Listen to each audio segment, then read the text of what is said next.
Hello and welcome back दोस्तों। एक बार फिर से स्वागत है आप सभी का आपके अपने प्यारे channel success knowledge YouTube channel पर। जैसा कि दोस्तों आप सभी को पता है, आपको मैं अंसार सॉल्व करा रहा हूं और मुझे बहुत ही ज़्यादा खेद है कि ये 2018 का अंसार पेपर हम लोगों ने पहला स्टार्ट किया था और ये 3-4 पार्ट में होता चला जा रहा है और होता चला जा रहा है और समाप्त होने का नाम नहीं ले रहा है। तो यार मैं क्या बताऊँ, इसमें से कुछ समस्याएँ ही ऐसी हो जाती हैं जिससे कि ये ऐसा चला जा रहा है। मैं खुद नहीं चाहता कि ऐसे चला जाए, लेकिन अब ये है कि आज हम लोग को यहाँ से शायद क्वेश्चन करने थे, लेकिन आज ये है कि लगभग समाप्त करके छोड़ेंगे अगर तुम लोगों को साथ देते हो तो। और हाँ, जो अंसाल्व के बहुत प्यारे हैं, ठीक है, वो क्या करें, 2018 का सेट नंबर 2 मात्र एक ही क्लास में लाइव संडे के दिन हल कर लेंगे हम। ठीक है, लाइव संडे के दिन एक ही क्लास में पूरा ये 2 वाला हल कर लेंगे। ये वाला जो पार्ट दिए गए हैं इसको पूरा हम लोग कंप्लीट कर लेंगे मात्र एक ही क्लास में। तो उस दिन संडे को लाइव आ जाइएगा।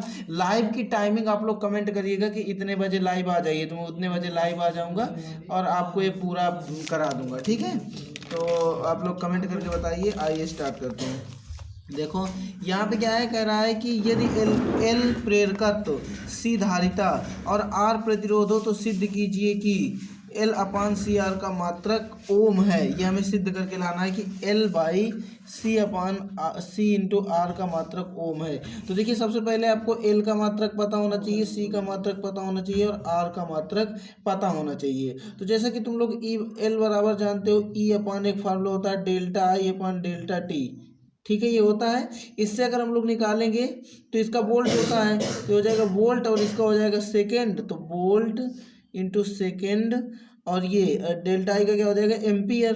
तो इसका हो जाएगा, मतलब एल का जो मात्रक होगा हो जाएगा वोल्ट सेकेंड पर एम्पियर। इसके बाद सी बराबर आप जानते हो क्यू बराबर होता है सी वी। तो क्यू बराबर क्या होता है, सी वी, और सी बराबर हो जाएगा क्यू अपान वी। ठीक है, सी बराबर क्या हो जाएगा, क्यू अपान वी। तो इसका जो धारिता का मान मात्रक निकलेगा वो निकलेगा कूलाम प्रति वोल्ट। यहाँ तक समझ में आया। और देखो आर, आर का मात्रक तुम लोग बी बराबर जानते हो आई इंटू आर। तो बी बराबर आई आर होता है। तो हम लोग अगर इससे आर का मान मात्रक निकालेंगे तो इसका होता है वोल्ट और इसका होगा एम्पियर। तो ये हो जाएगा वोल्ट पर एम्पियर। बोलो यहाँ तक समझ में आ गया सबके। अब क्या है, यहाँ पे प्रूफ रख देना है और क्या निकल के आना चाहिए, ओम निकल के आना चाहिए। इसका मात्रक ओम निकल के आना है, ओम सिद्ध करना है। तो देखो एल का मात्रक रखेंगे, एल का मात्रक होता है वोल्ट सेकेंड पर एम्पियर अपान, देखो सी के मात्रक दिया गया है कूलाम, कूलाम प्रति कूलाम है, और ये प्रति वोल्ट और मल्टीपल वोल्ट पर एम्पियर, वोल्ट पर एम्पियर। वोल्ट पर एम्पियर को वोल्ट से कैंसिल कर देंगे। ऊपर देखो वोल्ट से वोल्ट को कैंसिल कर दिया। अब हमारे पास क्या बचा, ये बचा क्यू है, ये कूलाम। और क्यू बराबर तुम लोग जानते हो एक फार्मूला होता है आई टी, होता है कि नहीं होता। तो क्यू बराबर आई टी की, आई की जगह में रखेंगे एम्पियर और टी की जगह में रखेंगे सेकेंड। तो देखो इस कूलाम की जगह में हम लोग क्या रख सकते हैं, एम्पियर सेकेंड। तो यहाँ पे रखेंगे तो हमारे पास ऊपर कितना दिया गया, वोल्ट इंटू सेकेंड और बटे में एम्पियर। अब देखो यहाँ पे क्या था, ये वाला जो है ये ऊपर पहुँच जाएगा एम्पियर, ये एम्पियर। तो ये एम्पियर ऊपर आ गया और यहाँ पे कूलाम और ये वाला एम्पियर साथ में हो जाएगा। तो एम्पियर और कूलाम की जगह में रखना है ampere into second, ampere into में सेकेंड। तो देखो एक एम्पियर से एक एम्पियर कटेगा, एक सेकेंड से एक सेकेंड कटेगा और बचेगा क्या, वोल्ट पर एम्पियर। देखो वोल्ट पर एम्पियर ये बी बराबर होता है आई आर, ठीक है, और आर बराबर होता है बी अपान आई।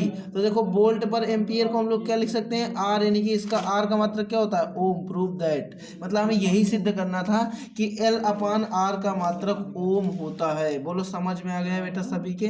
तो मोस्ट इंपॉर्टेंट क्वेश्चन है, ऐसे क्वेश्चन आपको हमेशा देखने को मिलते रहेंगे एग्जाम में। देखो क्या किया मैंने, ई ये होता है प्रेरकत्व, तो एल बराबर होता है E upon delta I upon delta T. E का मात्रक होता है वोल्ट, तो मैंने एल का मात्रक ये निकाल दिया।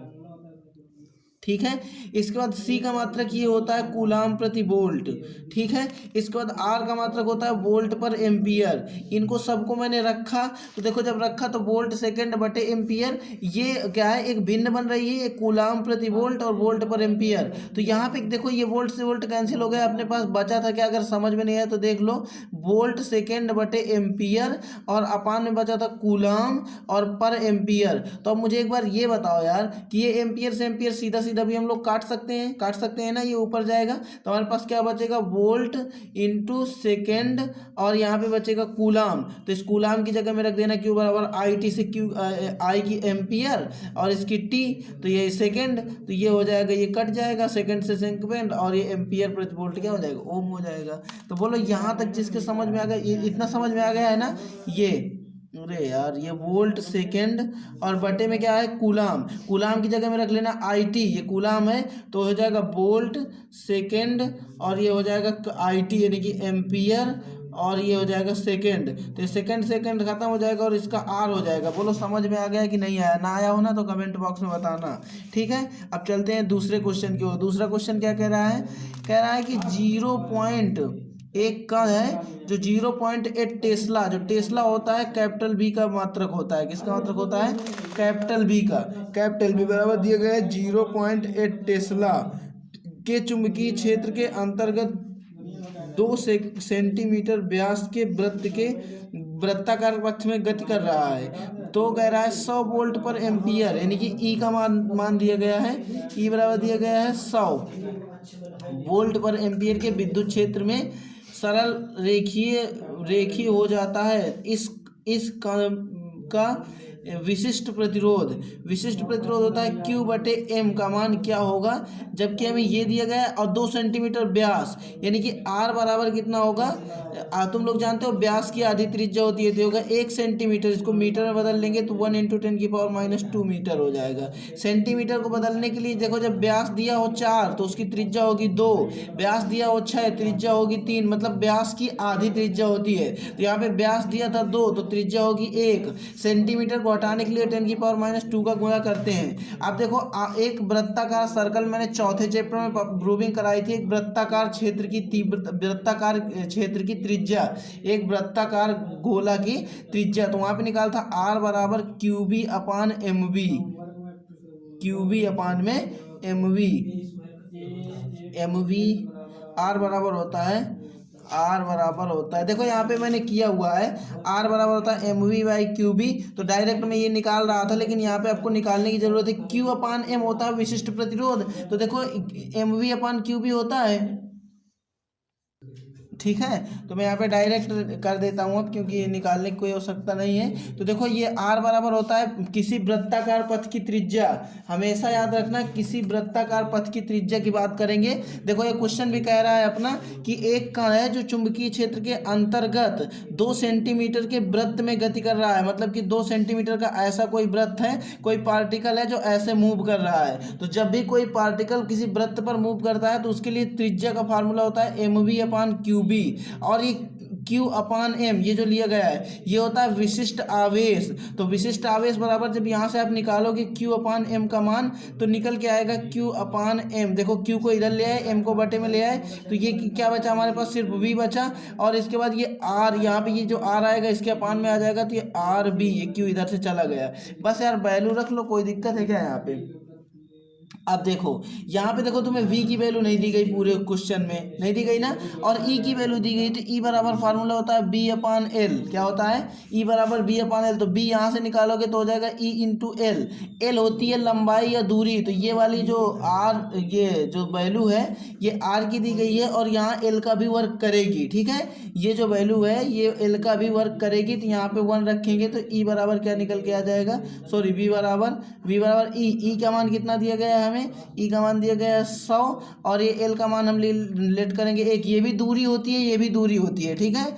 L भी दूरी है, यहाँ पे आप होता है विद्युत विभव बटे दूरी, तो दूरी यहाँ पे R से इग्नोर किया तो R, तो V बराबर क्या हो जाएगा 100 वोल्ट, ठीक है। अब यहाँ पे क्या है Q V की जगह में रखो, तो V की जगह में रखा 100 वोल्ट, R की जगह में 1 और B का मान हमें दिया गया था 0.8 टेस्ला। इसको हम लोग घटा देंगे तो एक 0 और बढ़ जाएगा, बस भाग दे देंगे। तो 8 से भाग दो, तो जब 8 से भाग दोगे तो कितना हो जाएगा, 8 से भाग 10 में दोगे तो 8 × 9 8 बचेगा 2, हो जाएगा 20, फिर 2 तो 8 दूनी 16 हो जाएगा 4, ये हो जाएगा 40, 8 पंचे 40, 125 आ जाएगा। तो Q/M m का मान क्या आ जाएगा बेटा 125 विशिष्ट आवेश का। ठीक है, तो 125 इसका आंसर होगा। नोट कर लो, बहुत ज़्यादा इंपॉर्टेंट क्वेश्चन है। तो इसे किसको किसको ये समझ में आ गया कमेंट बॉक्स में ज़रूर बताना। और हाँ, ये क्वेश्चन जो मैंने अभी आपको बताया है कि इस क्वेश्चन से आपको बहुत सारे क्वेश्चन ऐसे देखने को मिल सकते हैं। विशिष्ट प्रतिरोध पूछ सकता है, त्रिज्या पूछ सकता है। तो आइए चलते हैं नेक्स्ट क्वेश्चन पे।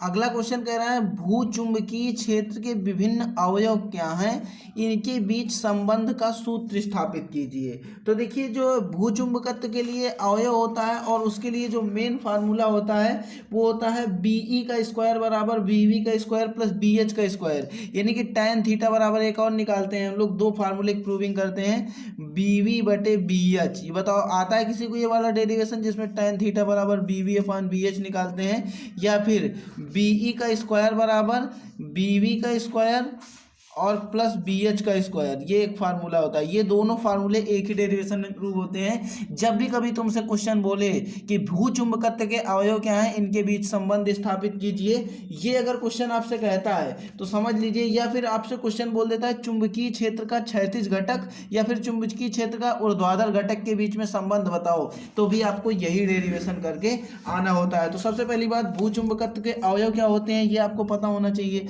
तो देखिए, भूचुंबकत्व के जो अवयव होते हैं वो होते हैं दिक्पात कोण और एक होता है नमन कोण। भूचुंबकत्व के अवयव, यहाँ पे हेडिंग लगाना, भूचुंबकत्व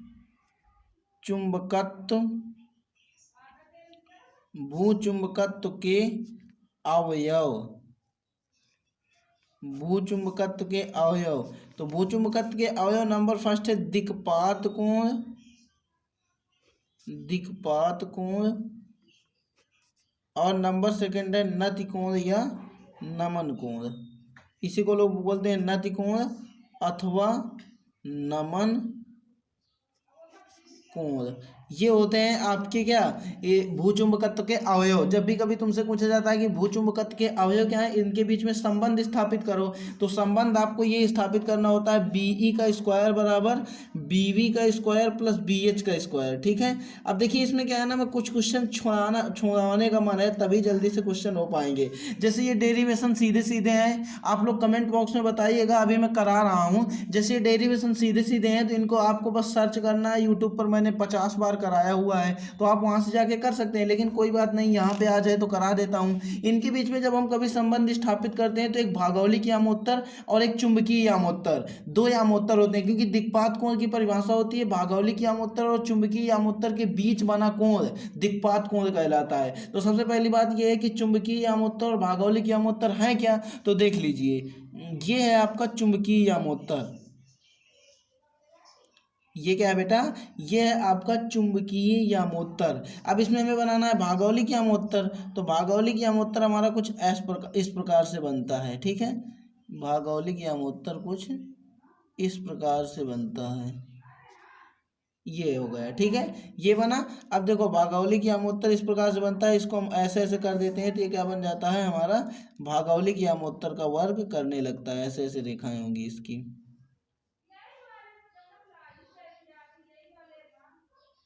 ये क्या होंगी, भागौलिक यामोत्तर होगा। ठीक है, समझ में आया। अब इसमें क्या है, एक पृथ्वी की चुंबकत्व की एक सुई लटका देते हैं। तो ये कोई सुई है, ये सुई बना दी मैंने। ठीक है, ये कोई एक सुई है, इसका नाम दे देते हैं नॉर्थ साउथ। ठीक है, ये सुई है। ठीक है, अब इसमें क्या है, ये जो होता है ये होता है चुंबकीय यामोत्तर। ये क्या होता है, चुंबकीय यामोत्तर। और ये होता है आपका भागौलिक यामोत्तर, भागौलिक यामोत्तर, भागौलिक यामोत्तर। ठीक है, ये होता है चुंबकीय यामोत्तर, ये होता है भागौलिक यामोत्तर। बात समझ आ गई ना सबके।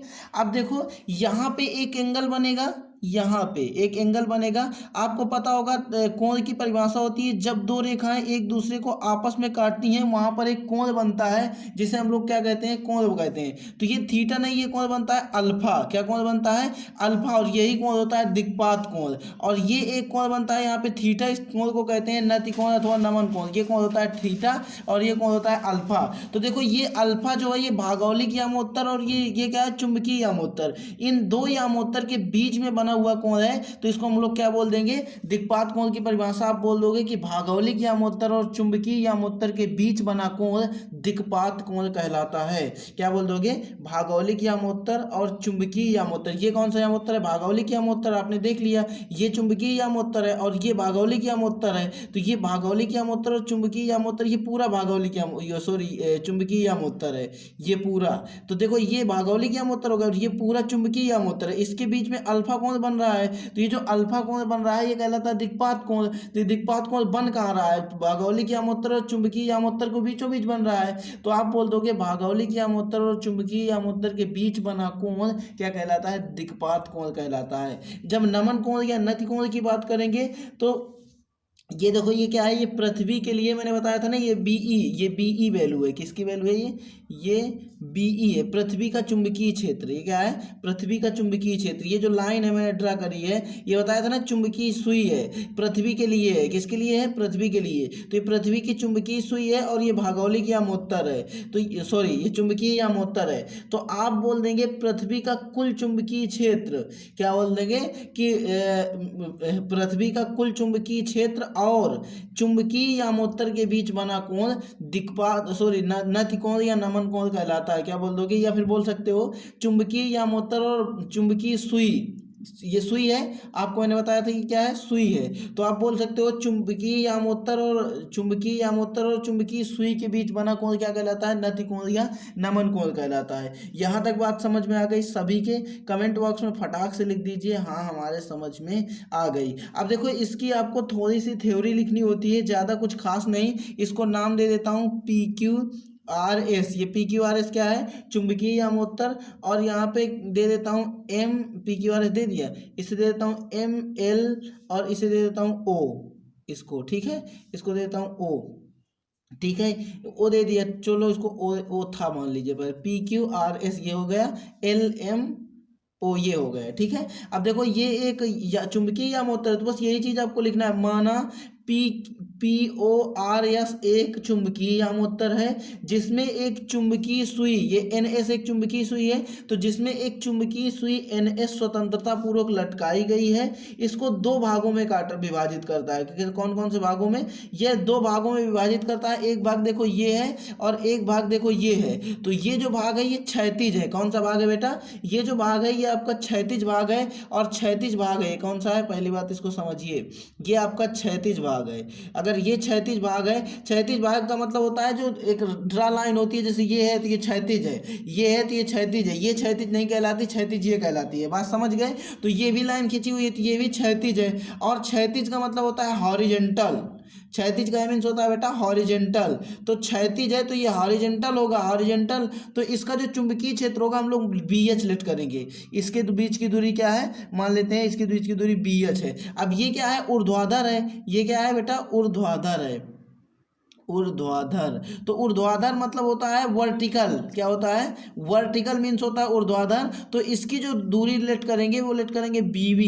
तो अब बताओ जितनी दूरी इसकी है इतने की ही दूरी वही होगी BB, और इसकी भी दूरी वही होगी। तो बस आपका कैलकुलेशन हो गया, आपका मतलब सवाल हल हो गया। अब देखो चित्र थोड़ा सा आप साफ बना लीजिएगा क्योंकि यहाँ पे चित्र जो है बड़ा बेकार बना हुआ है। अब देखो यहाँ से अगर तुम लोग जानते हो ये एक सुई है, इसकी BE मान है। ये मैंने बताया था ना पृथ्वी की चुंबकीय सुई है, इसका मान BE है टोटल पूरे का। ये BE है और ये BB है और ये BH है। आप बताओ यहाँ पे आपको अगर मैं बात कर दूं कि साइन और कॉस की वैल्यू निकालना है तो आप यहाँ पे देख रहे हो एक ये ट्रायंगल कवर कर रहा है ना, तो इसी से निकालो साइन थीटा की वैल्यू। तो साइन थीटा बराबर तुम लोग जानते हो लंब बटे कर्ण। तो लंब अपना ये कहलाएगा और कर्ण अपना ये कहलाएगा। तो लंब की वैल्यू क्या है BB और कर्ण की वैल्यू क्या है BE।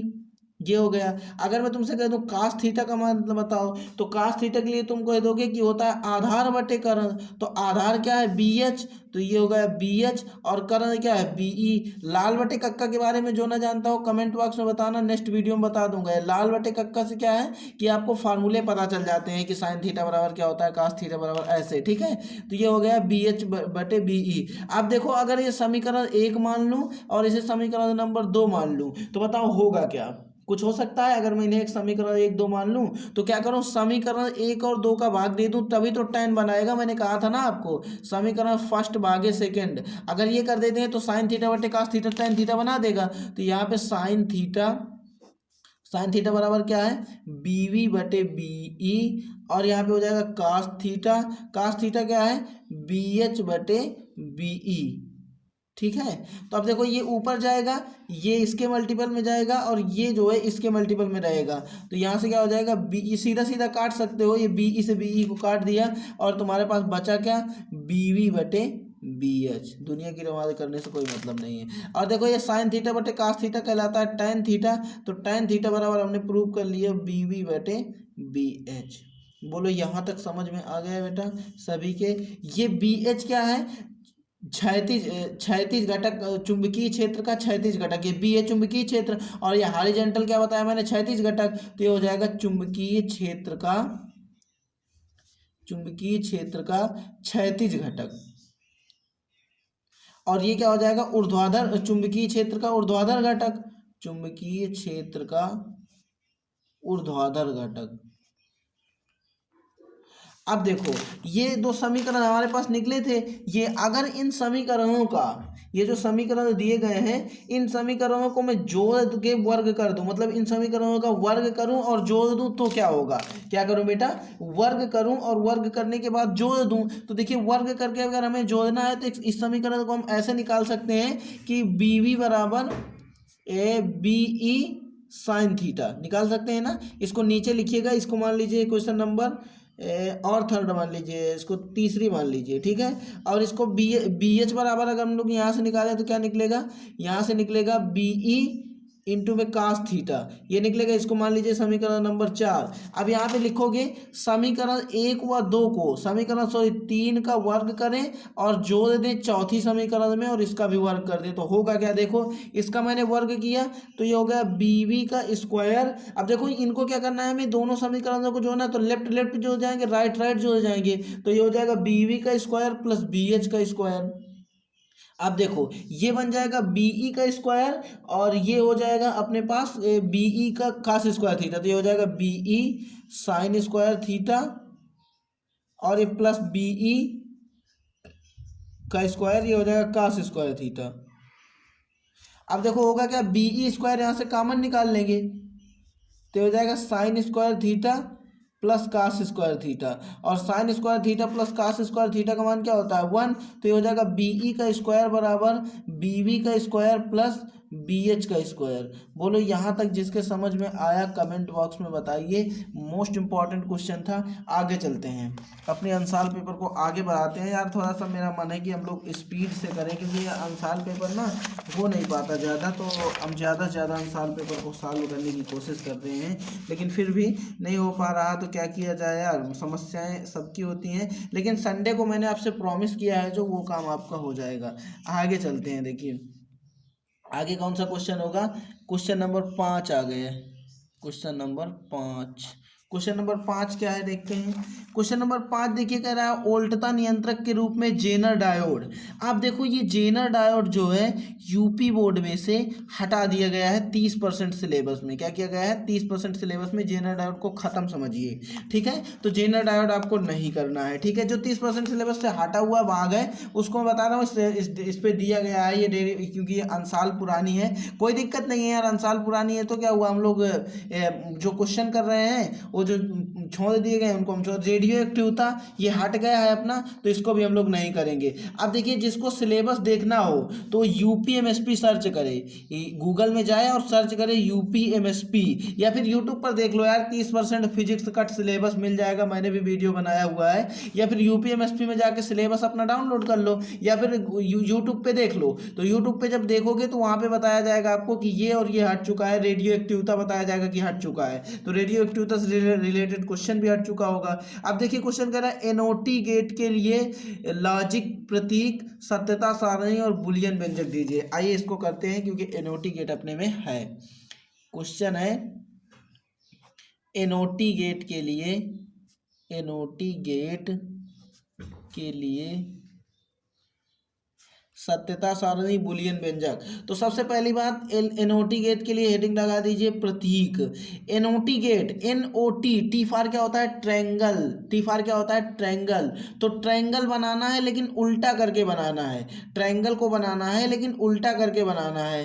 तो ये आपने एक ट्रायंगल बनाया लेकिन इसे क्या कर दिया, उल्टा कर दिया, ये नहीं है, कुछ थोड़ा गलती हो गई। अब यहाँ पे क्या है, एक आउटपुट रहता है, इसमें एक आउटपुट और एक इनपुट रहता है। तो सबसे पहले यहाँ पे हेडिंग लगाएंगे एनओटी गेट, और यहाँ पे एनओटी गेट के बाद लिखेंगे इस गेट में एक इनपुट और एक आउटपुट होता है। इस गेट में क्या होता है बेटा, एक इनपुट और एक आउटपुट होता है। फिर हेडिंग लगाओगे प्रतीक, प्रतीक में क्या रहे याद रखोगे एनओटी, टी फॉर ट्रायंगल, यानी कि जो आउटपुट टी फॉर ट्रायंगल यानी कि उल्टा ट्रायंगल। बच्चों अगर आप किसी भी सवाल में अटक गए हो या फिर आपसे सॉल्व नहीं हो पा रहा तो बस आपको डाउटनेट ऐप को खोलना है और क्लिक करना है अपने सवाल को और बस क्रॉप करके भेज देना है। 5 सेकंड के अंदर आपका वीडियो सॉल्यूशन आ जाएगा, चाहे फिर वो आपका सवाल होमवर्क का हो, सीबीएसई बोर्ड का हो, यूपी बोर्ड का हो, महाराष्ट्र बोर्ड का हो, यानी किसी भी बोर्ड का हो, या आईआईटी जेईई मेन एडवांस का हो, या 6 से लेकर 12th तक का हो। ठीक है, तो सभी डाउटनेट पर आपका जो सॉल्यूशन होगा, चाहे वो फिजिक्स, केमिस्ट्री, बायोलॉजी, किसी का भी सवाल हो, सबका सॉल्यूशन आपको डाउटनेट ऐप पर मिलेगा। और 9th से 12th तक की यहाँ पर आपको लाइव क्लासेस भी देखने को मिल जाएंगी। तो दोस्तों आज ही जाइए और डिस्क्रिप्शन बॉक्स में लिंक दिया गया है, डाउटनेट ऐप को इंस्टॉल बन जाएगा। अब यहाँ से हमने सपोज ए इनपुट इसे दिया, तो यहाँ पे क्या है आउटपुट हमें y प्राप्त हुआ, तो ये होता है y बार। तो यहाँ पे सॉरी यहाँ होगा y बराबर a बार, इसका जो मेन फार्मूला होता है वो होता है y बराबर a बार। ये प्रतीक हो गया। अब इसके बाद हेडिंग लगा बुलियन व्यंजक, बुलियन व्यंजक। अभी गेट पढ़ाऊंगा मैं कायदे से। तो y बराबर फार्मूला होता है a बार, तो यही होता है इसका बुलियन व्यंजक। अब बोल रहा था सत्यता सारणी, तो अब इसकी हम लोग देखेंगे सत्यता सारणी। सत्यता सारणी क्या होगी, देखिए सत्यता सारणी करते हैं। तो सत्यता सारणी होती क्या है, सबसे पहली बात तो देखो सत्यता सारणी होती है आपकी ऐसे बनती है। देखिए जिसमें इसमें एक ही है, तो हम सपोज करो ए बोल्ट को इसमें बता दूं आपको 1 और 0 ही, दो ही पार्टिकल ऐसे, दो ही गिनतियां ऐसी होती हैं जो ली जाती हैं 1 या 0, 2 3 नहीं ले सकते। जैसे सपोज करो किसी कमरे में 10 बल्ब जल रहे हैं, तो अगर तुमसे कह दिया जाएगा कि मतलब कि इसमें लॉजिक गेट है, ये क्या है लॉजिक गेट, तो इसमें एक लॉजिक लगाया जाता है। अगर तुम मरे हो, मतलब मरे हो तो 0, जिंदा हो तो 1। अगर किसी कमरे में बल्ब जल रहा है तो 1, किसी कमरे में 10 बल्ब लगे हैं, अगर उनमें से सब जल रहा है तो सब बुझे हैं तो 0, अगर एक जल रहा है तो 1, 2 जल रहे हैं तो 1, 10 जल रहे हैं तो 1, मतलब 1 से ज्यादा संख्या नहीं लेते। तो ए है, इसका हम लोग ए बार निकालेंगे, यानी कि y बराबर ए बार। तो सपोज करो यहाँ पे तुमने एक बल्ब को जला दिया, ठीक है, तो 1 होगी। अब यहाँ पे ए बार का मतलब होता है बदल की संख्या, 1 का 0 होता है, जैसे 0 का ए बार 1 होगा ए बार, और एक का ए बार 0 होगा। ठीक है, तो यहाँ पे देखो हमने सपोज एक बल्ब को बुझाया, इसका बार निकाला, तो क्या आएगा ए, तो ये हो गई इसकी सत्यता सारणी। यही आपसे क्वेश्चन पूछ रहा था, जो कि मैंने यहाँ पे कंप्लीट कर दिया। आइए आगे चलते हैं। आगे क्वेश्चन कह रहा है व्योम तरंगों के संचरण की व्याख्या कीजिए। क्या कह रहा है, व्योम तरंगों के संचरण की व्याख्या करनी है आपको। ठीक है, तो आइए कराता हूं व्योम तरंगों के संचरण की व्याख्या। देखिए सबसे पहली बात तो यही आती है कि यार ये व्योम तरंगे होती क्या है। तो ये खालिद एक स्टूडेंट है, अगर वो वीडियो को देख रहे हैं तो इस टाइम कमेंट करें। उन्होंने कहा था कि संचार व्यवस्था पढ़ा दीजिए, तो मैंने देखा नहीं था, मैंने कि संचार व्यवस्था मैंने उनसे कह दिया था कि जब टाइम आएगा तो संचार व्यवस्था आपको पढ़ा दी जाएगी। लेकिन यहाँ पे क्या है कि क्वेश्चन आ गया है तो अपने को तो करना ही करना है। अब आगे चलेंगे तो करेंगे क्वेश्चन को, ऐसी बात नहीं है, वहाँ पे संचार व्यवस्था भी। तो यहाँ पे देखो व्योम तरंगे क्वेश्चन है अपना, व्योम तरंगे क्या हैं, आइए जानते हैं व्योम तरंगों के बारे में। तो देखिए व्योम तरंगे होती क्या है, एक्चुअल व्योम तरंगे क्या है। तो देखिए व्योम तरंगे होती हैं कि सपोज करो कोई दो बिंदु हैं, क्या है, कोई दो बिंदु हैं, एक ये बिंदु है और एक ये बिंदु है, दो बिंदु हैं और इन दो बिंदुओं के ऊपर एक मंडल बना हुआ है, कौन सा, आयन मंडल ऊपर बना है, इसलिए इसको बोल देंगे आयन मंडल। आयन मंडल बना हुआ है, ये जो आयन मंडल है इसके परावर्तन के द्वारा, परावर्तन की डेफिनेशन क्या होती है कि जब हम प्रकाश को, लाइट को लगाते हैं किसी माध्यम पर तो वो क्या होता है, वहां से रिफ्लेक्ट होकर यानी कि उस माध्यम पर टकराता है और वापस लौटाता है, क्रिया क्या कहलाती है, प्रकाश का परावर्तन कहलाती है। इस पे क्या है, इन दो बिंदुओं से, ये जो दो बिंदु हैं इस बिंदुओं से ये जो आयन मंडल बना हुआ है, इन आयन मंडल से हम लोग क्या करते हैं, विद्युत चुंबकीय तरंगों को गुजारते हैं, क्या करते हैं, विद्युत चुंबकीय तरंगों को गुजारते हैं। अगर वो विद्युत चुंबकीय तरंगे, कौन सी, अगर जो हम विद्युत चुंबकीय तरंगे आयन मंडल से गुजारते हैं वो परावर्तन के द्वारा संभव हो, किस